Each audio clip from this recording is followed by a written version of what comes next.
DSP Russell joins me live on set for Our Police and You, the first one for 2025. And in that regard, Happy New Year to you and yours and your colleagues under the umbrella of the TTPS.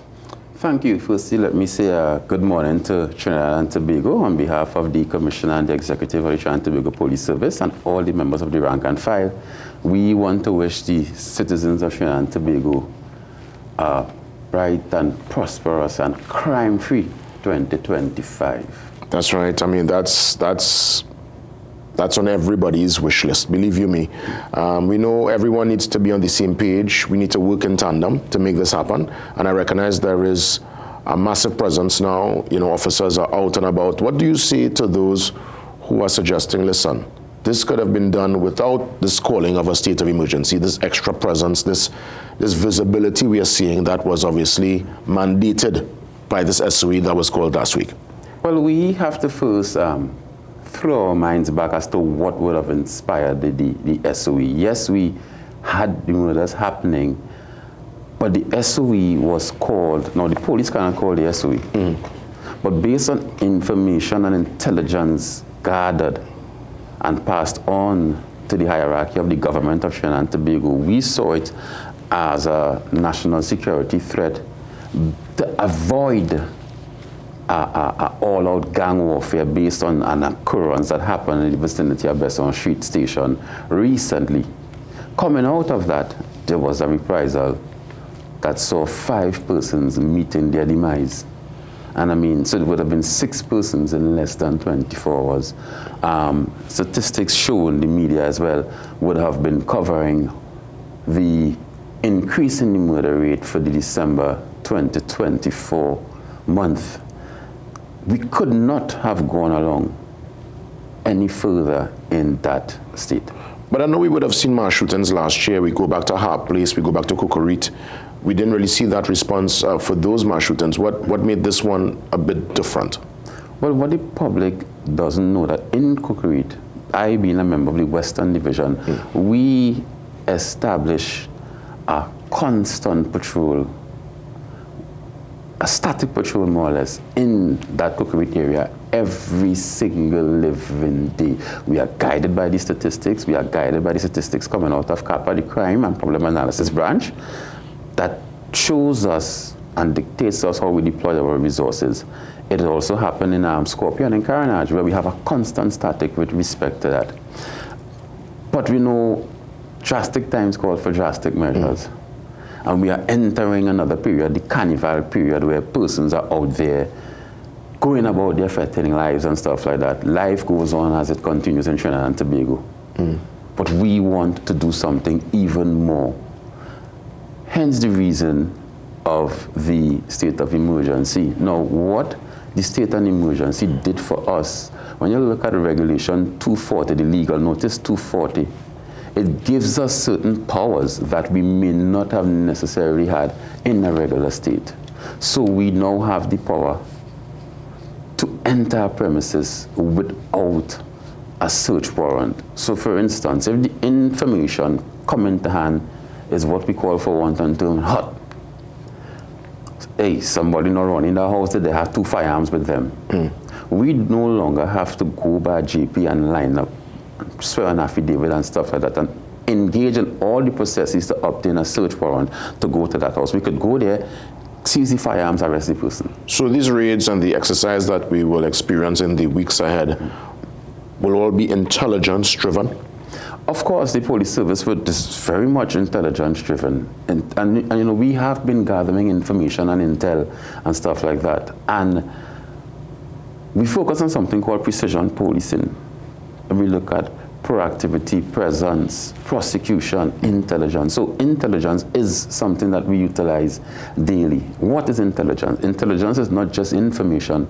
It's not just saying Jason Williams living in a White House. It's about saying Jason Williams living in a White House. It's a 2-story house. He has 2 dogs, 6 bedrooms. He's occupied by his wife or his girlfriend, his children. It's a lot more than that, because there's information that comes to hand, and then information that has been analyzed is what we term as intelligence. So we know who we're going after. And before I ask you in terms of results so far, because I've recognized even this morning in The Guardian, I'm seeing a big cache in the area that you actually govern, West Side, where ex-footballer of all people, they found him with a massive cache of firearms and bullets and monies. So besides that, I want to know about some results.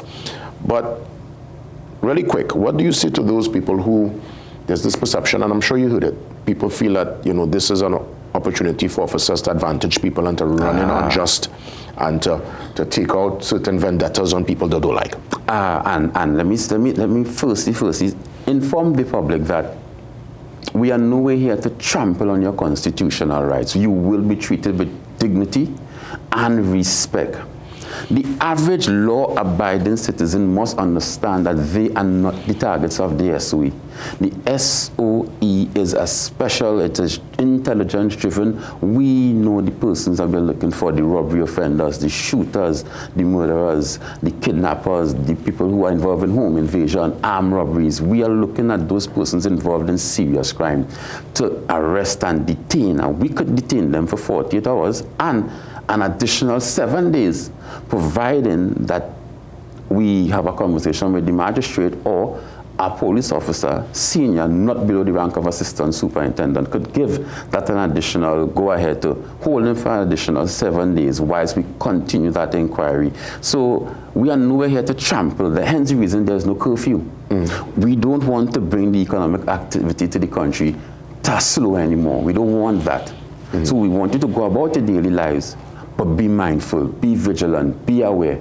And of course, you'll have some level of inconvenience because many of these murders take place in the brazen daylights. We want the cooperation of the public. We want the prayers of the public. We want the patience of the public when they are stuck in a roadblock, maybe for a few hours. But we know the firearms are moving in vehicles. And as I said, that I mentioned successes because just the night before the SOE was proclaimed, we seized 2 high-powered rifles in the Western Division, 2 AR-15s, with over 55 rounds combined, which information again and intelligence we had caused us to stop a vehicle, and those firearms was going to be dropped off for reprisal. And you all knew the vehicle in detail. You'll stop that particular vehicle. Stop that vehicle, and there'll be an increased road presence. We'll be doing more random roadblocks and road checks. Coming out of that the next day.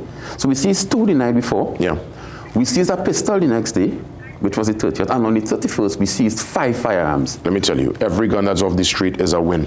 It is a win, and I'm really happy to hear that, at least for now, the early part of the SOE, you're getting some results. But I want to ask, and this is going back to that shooting that took place outside Besseau Street.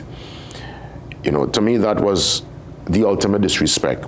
The brazenness and the impunity of the criminals to shoot at someone, a man of interest, yes, but that shows, them fellas really do business. Is there any, or at least as of now, plans to beef up these charge rooms? I remember a long time you used to have a sentry by the desk, men armed to the teeth.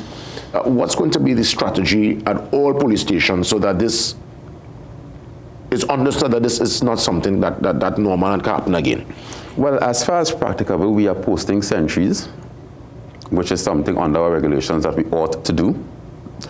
Leave is restricted, so it's a more all-hands-on-deck approach. The academy continues to recruit and train new officers to beef up the strengths of the station. So whilst fixing us and doing all that we could do, we want to encourage the public to come on board and assist us as well. So you tend to see that it's an all-round community approach. It's a holistic approach.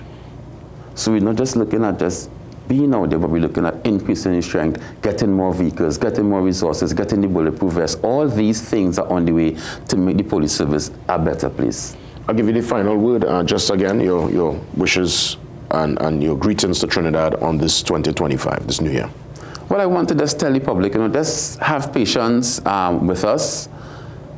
Continue to support us. We want the information. Bring the information. Know information is unnecessary. We want it. Every piece of information could link to something that could help us take another offender off the street. And we know that Carnival is coming. We want to encourage persons, when you're attending your fets, please have a designated driver. For those doing the running, the jogging, the exercising, be mindful of your surroundings. You know, sometimes we put our headphones in our ears and we are oblivious to what is taking place around us. So we want you to feel safe, but we want to encourage you to know that you are the first person that is responsible for your safety. Yes, P. Russell, all the best and thanks for being here. He's going to be with us during the course of calendar year 2025. Of course, media ambassador for the TTPS, ASP Russell. We're going to take the pause, get ready for the 7 a.m. news update, and we come back with your calls. Open forum. First one for the year after the break.